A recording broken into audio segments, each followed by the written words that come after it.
You're listening to the Less Stressed Lawyer podcast, episode 42. Today, we're talking all about controlling other people, wanting them to change, and the key to being happier. You ready? Let's go. Welcome to the Less Stressed Lawyer, the only podcast that teaches you how to manage your mind so you can live a life with less stress and far more fulfillment. If you're a lawyer who's over the overwhelm and tired of trying to hustle your way to happiness, you're in the right place. Now, here's your host, lawyer-turned-life coach, Olivia Vizacaro. Hi, my loves. How are you? Happy holidays. I am recording this from the comfort of my new condo in downtown Detroit, and it is frigid here. I know that you have probably, no matter where you are really in the country, have probably experienced some of the same within the last week, but man, today was no joke. I'm actually recording this episode on Christmas Eve, and I do all of my Christmas shopping on Christmas Eve. That's been a tradition that I've been doing since I think I was 18. So I went out this morning and I ran a ton of errands and got a bunch of stuff. I already knew what I was going to get, so I had the game plan together. But I ran out and did that, and it is no joke out there. I think I started this morning and it was 1 degree. By the time I got back home, it was 11 degrees, heat wave. So I broke out my good old mink coat and traipsed around in the winter air in order to get all my holiday shopping done. I hope your holiday season is off to a wonderful start. I'm so excited for the new year. I have a very full start to the year. So I dive back into work after my couple weeks off. I always take the last few weeks of the year off, and I'll dive back into working with my clients. And then before I know it, I'll be headed to Cabo for my business mastermind with my business coach. And then I basically head straight from Cabo to Charleston for my mastermind live event with everyone from the Less Stressed Lawyer Mastermind. So it's going to be an exciting couple weeks after the first of the year. I also am getting ready to trek down to Indiana to go see a couple coach friends of mine for New Year's. That was really unexpected and a last minute addition to my game plan, but I'm so excited. I love spending time with other entrepreneurs. I just love geeking out about all things business. So I'm really looking forward to that as well. Now, speaking of the new year, I was thinking about what do I want to talk about in today's episode? And I really wanted to give you the number one key to being happier in 2023. All right. So today we're talking about controlling other people, wanting them to change, and the key to being happier. Now, if there's one change that you make that would have the biggest impact on your happiness, just your overall enjoyment of life, it's to stop trying to control other people. I'm going to say that one more time. If there's one change that you can make that would have the absolute biggest impact on your happiness and your overall enjoyment of life, it's to stop trying to control other people. It's to stop wanting them to change, especially when they don't want to. All right? This is so important. You will never be happy if you're always needing people to be different than they are so you can feel the way you want to feel. This episode was actually inspired by a recent conversation I had with a former client and someone who's become a really good friend of mine. And we were messaging back and forth, and I actually said that statement to him. He was talking to me about something involving his work, and I said to him, "You'll never be happy if you're always needing people to be different than they are so you can feel the way you want to feel." And as soon as I said that, he was like, "Olivia, that's so good. It needs its own podcast episode." So here you have it. I'm recording an episode specifically on this because I agree with him. It is so important. It requires its own episode.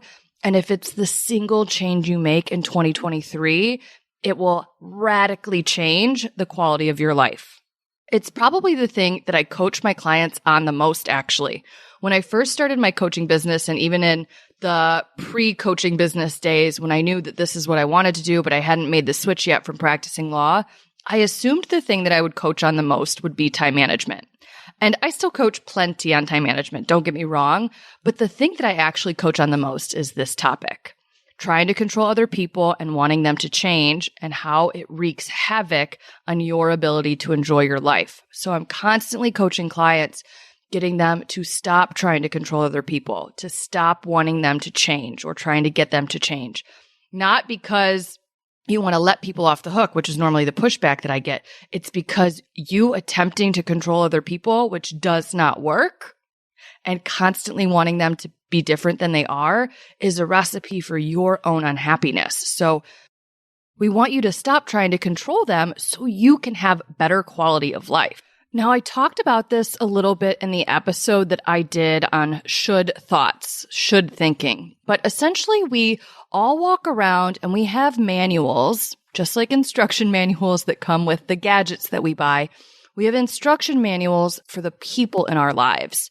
And they consist of a whole bunch of rules that we've written for them. And normally we don't share our instruction manuals with people. We just keep them like filed away somewhere.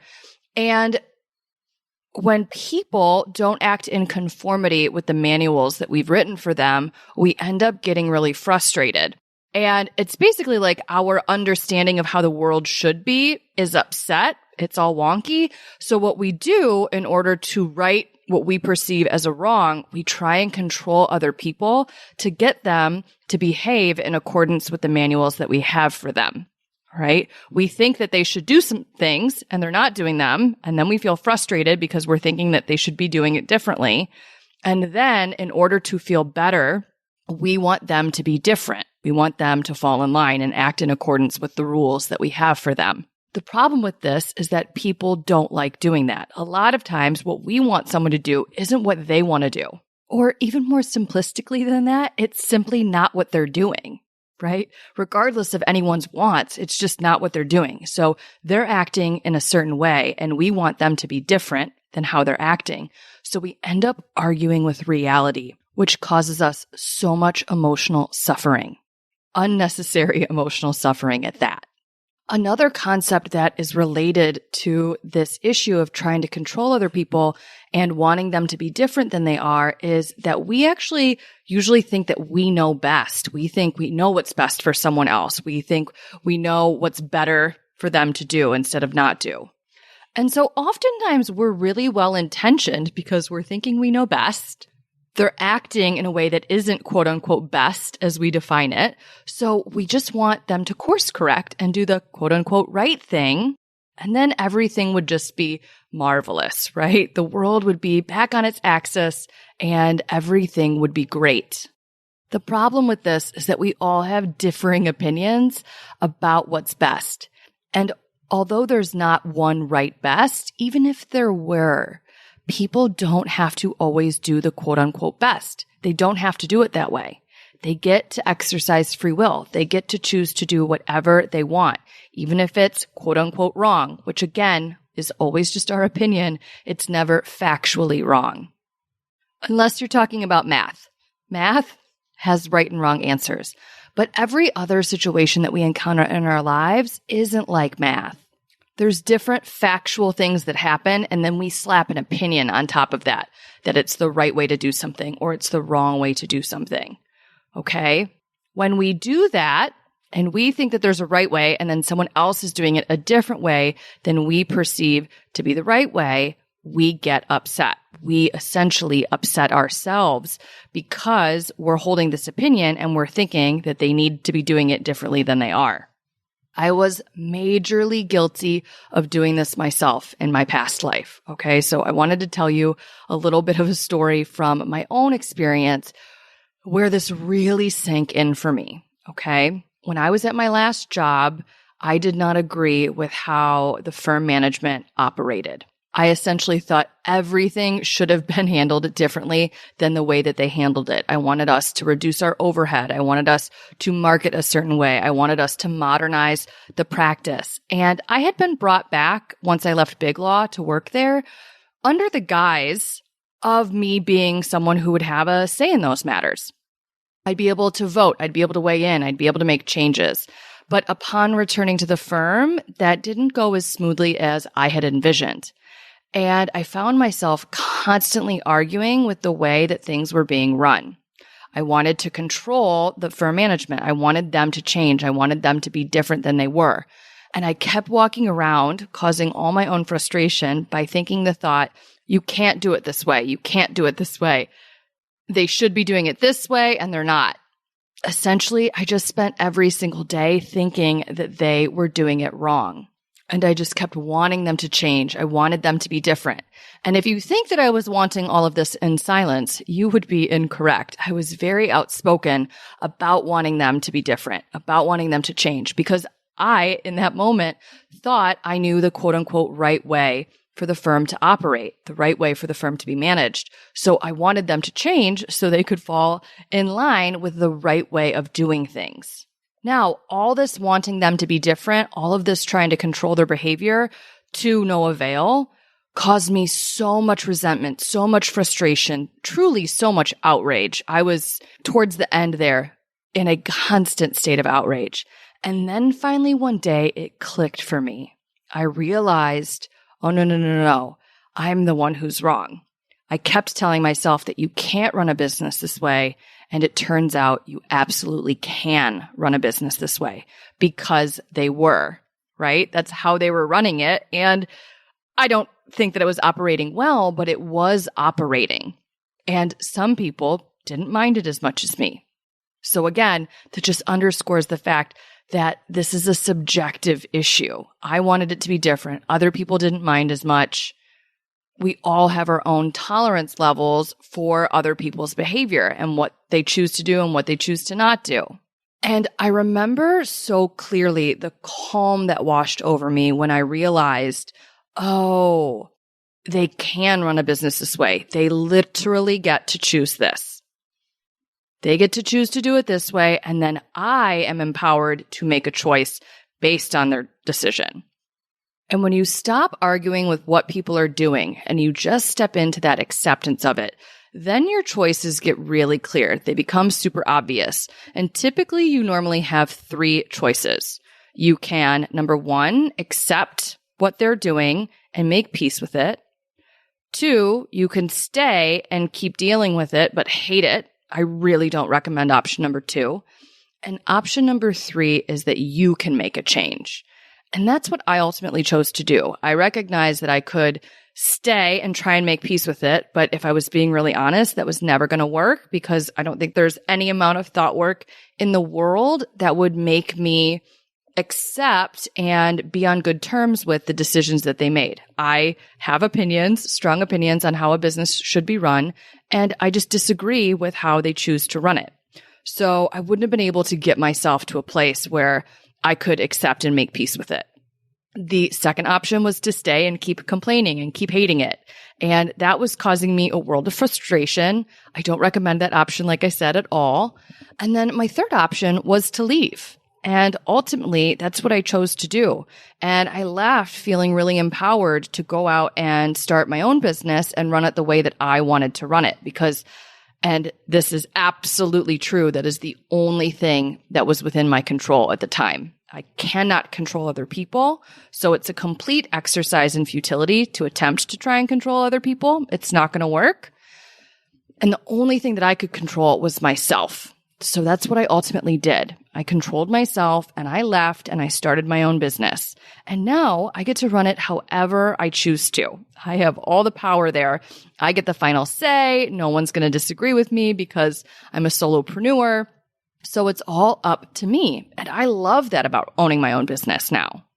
Now, this experience, it's not the first time that I'd had this realization, but of all the instances where I was at one point trying to control someone else, and then I woke up, realized what I was doing, and then finally stopped trying to control them, stopped wanting or needing them to be different, and just let them be who they are and made my decisions from there. This is the story of that experience that sticks out the most to me. But I have a ton from my own life where I catch myself whenever I'm in a really heightened negative emotion. I'm like, ooh, where am I wanting someone to be different than they are? Where am I expecting someone to behave differently than they're currently behaving?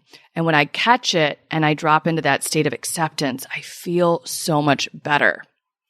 If you do this, if you learn how to catch this for yourself when you're wishing someone else was different, when you're trying to control someone else's behavior, if you harness the skill of interrupting yourself and realizing they get to be them, you get to be you, and you get a choice to make going forward on how you want to expend your energy, how you want to spend your time, you're probably going to choose to stop arguing with what is because it's simply not within your control. And instead, you're going to focus on you. It's going to have you feeling so much better. Now, you know I love a good example, so I wanted to walk through a couple examples of this for you so you can really identify it in your own life. So let's start with work, all right? Maybe you work at a law firm, and this is kind of akin to the story that I just told you, but I see this with my clients a lot. They want their firm to be more modernized than it is. So they will do all the research on legal practice management software, all the different tech that can be implemented, and the firm management is really resistant to change, or they're resistant to give up the billable hour and switch to a flat fee model or a subscription model or anything that is a little bit more new age than how it's quote unquote always been done.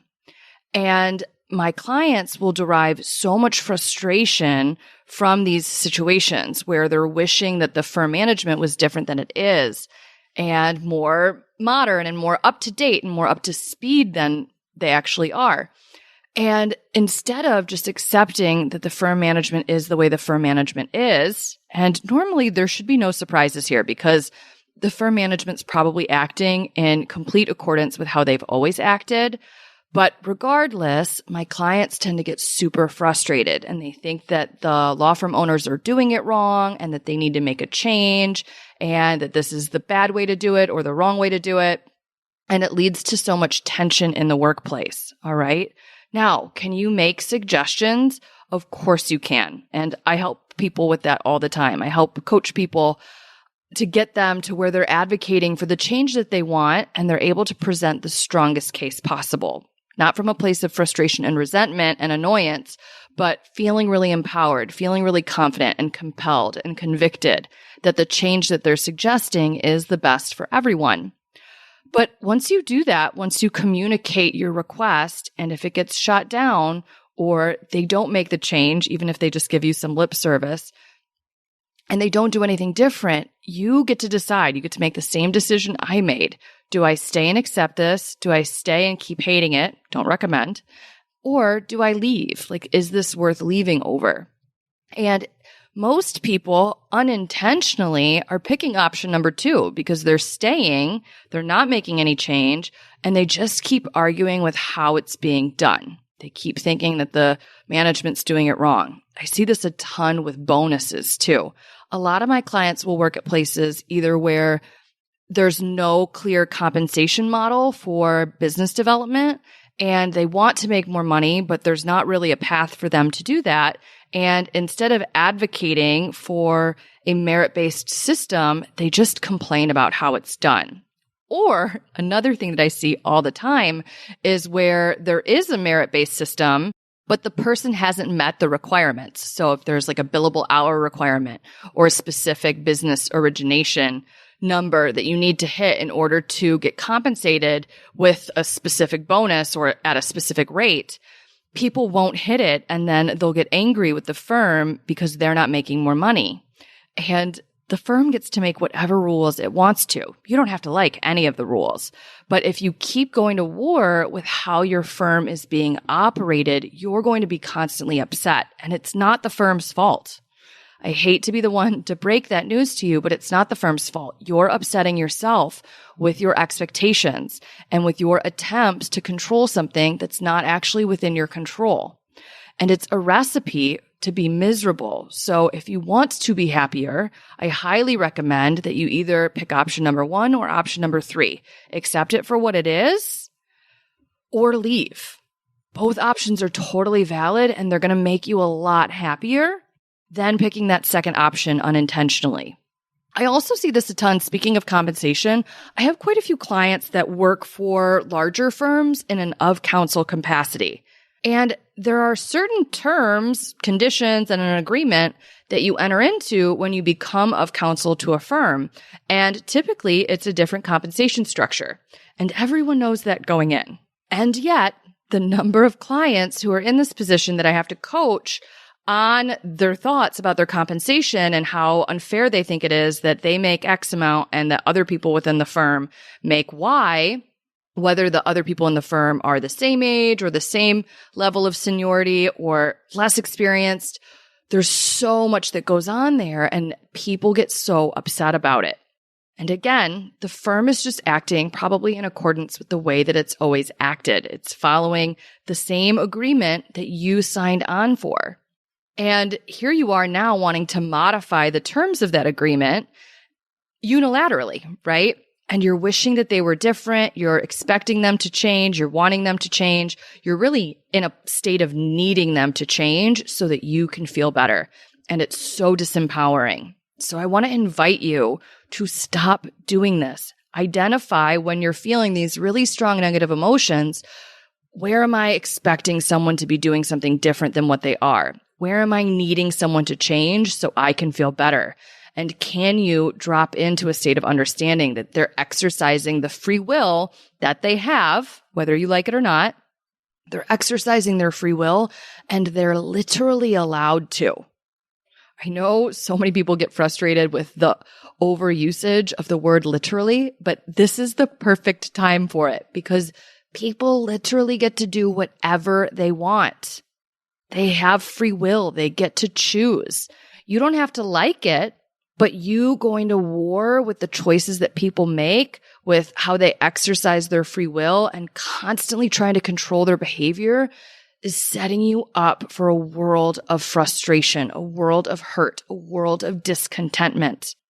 I don't want you to create a world of discontentment for yourself in 2023. I want you to enjoy your life. I don't want you to be at war with everyone in it, expecting them to be different than they are, and then resenting everyone for it. I've also had a lot of complaints recently for people in firms if they're not in a huge firm and there's no formal annual review process, and there never has been if that's how your firm operates, right? There probably never has been a formal review process. And yet every year you upset yourself by trying to control the firm and expecting them to do it differently than they always have done it. And you're the one who's causing your own pain. All right. Don't expect people to act completely different than the way that they've always acted. All right. That's not on them. That's on you if you're upset. When people act completely on brand, when they act in direct conformity with how they've always behaved, when they are doing it the way they've always done it, and you're upset, this is a you problem, my love. Perhaps you do this with clients, right? They'll call you and they'll tell you either a bunch of irrelevant stuff that you don't actually need to know, or you have to have the same conversation over and over and over again. Now, this may be a situation that's ripe for a boundary. All right. And I've already recorded a whole episode on that, so I won't rehash that here. But expecting people to be different than how they are isn't going to work. You know, maybe you tell them that you're on vacation and they call you anyways. Of course they do. You can't control that. You can only control whether you answer the phone or not. All right. Or you ask them to get you certain documents and they ignore your request and you have to follow up with them. And you're trying to control their behavior. It's just not something that's within your control. So if you have a ton of frustration around your clients and you're thinking that they should be doing it differently than they are, you really want to check in with yourself here. You're trying to control them. You're trying to get them to do something that they're just not going to do. And if that's the case, you're going to find a lot of frustration, a lot of resentment, a lot of outrage with your client interactions because you're wishing or needing them to be different than they are. So take a second and check in there. The people that you interact with work, whether it's a supervisor or a colleague or someone that you supervise, this comes up a ton too, not just with clients, but also with subordinates. I coach a ton of my clients on this. They want people to do it differently than the way that they're doing it. And when you are supervising someone, you definitely get to have some repercussion if they're not meeting the mark. That's one of the qualities that you get as a supervisor. It's one of the aspects of your role. But you want to be sure to only be focused on what you can control, which is implementing whatever repercussion comes when someone doesn't meet the mark, when they don't rise to the occasion, when they don't meet the standard that you've set for them. Okay. You can't actually control their behavior. They get to do whatever they're going to do. So they don't have to respond to an email after a certain period of time. Now you can make it a job requirement that they respond within a particular amount of time if that's what you want. Okay. But wishing them and needing them and wanting them to be different and to be more responsive, first, make sure you define responsive. But even if you have defined it and they don't become more responsive, that's within their free will. It's within their right. And trying to control them and get them to be more responsive is going to frustrate the living daylights out of you because they literally don't have to conform. Now, if you want to fire the person, you get to fire them, or you get to give them a negative review if you work in a firm structure that's larger than you just being the employer. It's up to you. You can give them a talking to. I don't know how effective those are, and I'll do a whole separate episode on that and why I don't think that those work, but you get to do that if that's what you choose to do, if that's the repercussion that you pick. But attempting to control someone else's behavior is just going to send you straight to frustration land. All right? Same thing is true in our personal relationships. Take a second and think about the people in your life who you are constantly trying to control. Maybe it's your spouse or your partner or your siblings or your parents, and you think that they shouldn't say the things that they say, and you tell them how to talk or what not to do and what they need to do. Maybe with your spouse, you want the person to be more of a planner or more driven and motivated, and you're constantly wanting them to be different. And because they're not the way that you want them to be, you are blaming them for your unhappiness. Even though their behavior is not causing your unhappiness, your thoughts about their behavior is what's making you unhappy. But you really want to check in with yourself here. Are you expecting this person to change? Is that a valid desire of yours? Do they want to change? Oftentimes what I find is that other people don't want to change the way we want them to change. It's so just for ourselves. It's not for them. It wouldn't benefit them because it's not what they actually want to do. And yet we still desire it so deeply that they change so that we can be happier. Now, newsflash, because other people's actions don't cause our happiness, it doesn't actually even work. If this is how your mindset is primed and operates, you're just going to find another thing to attempt to control. You're just going to find another thing that you want to be different. It becomes this never-ending parade of needing people to change so you can feel better. There's a lot of victimhood in this too.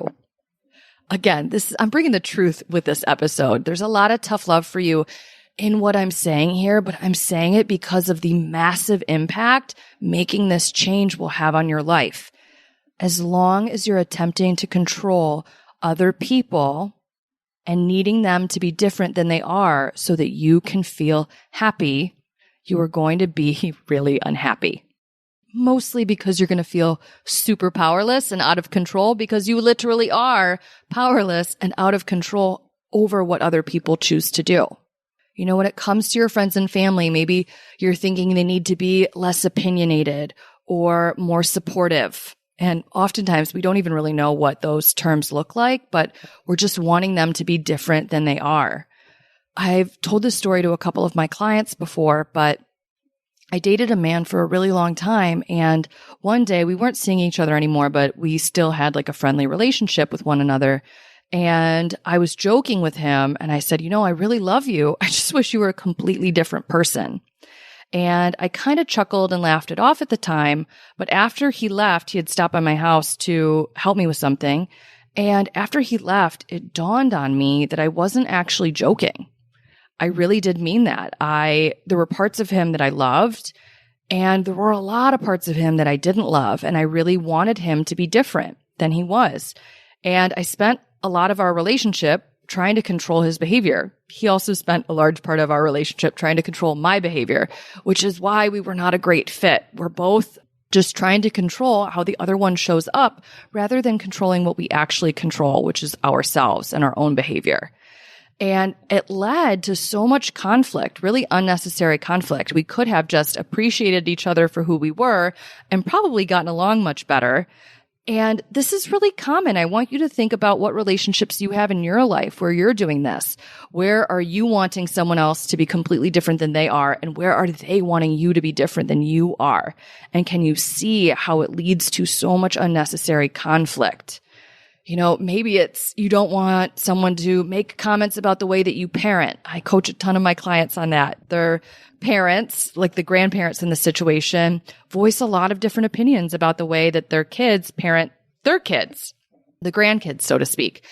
And it leads to so much frustration because everyone in that situation is thinking that everyone should be doing something differently than they are, rather than everyone going into it and saying, this is what I control. Other people get to do whatever they want to do.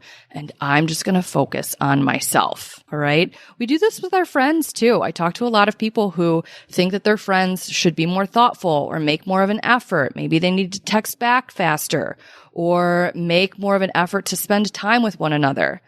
And if you're constantly thinking that your friends need to be showing up differently than they are so that you can feel supported, so you can feel connected, so you can feel like you belong or that you're loved and cared for, then you're going to constantly feel terrible, right?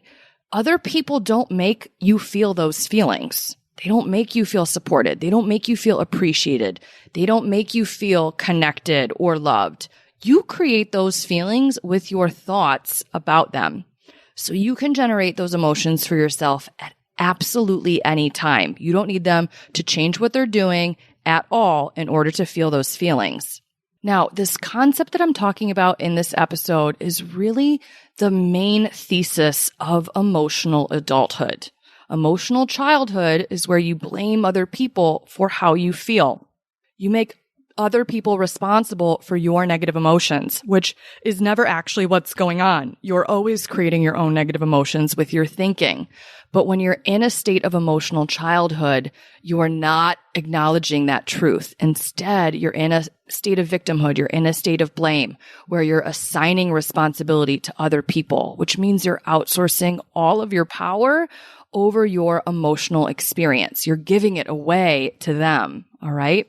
And it's not something that they're controlling. It's something you're controlling. But a lot of us aren't taught this growing up. So that's the whole point of this episode. It's to teach you that when you require other people to be different so that you can feel better and you're requiring something to change that's actually outside of your control, you're not going to feel better. You're going to feel powerless. It's going to feel really awful. I invite you to stop doing this year.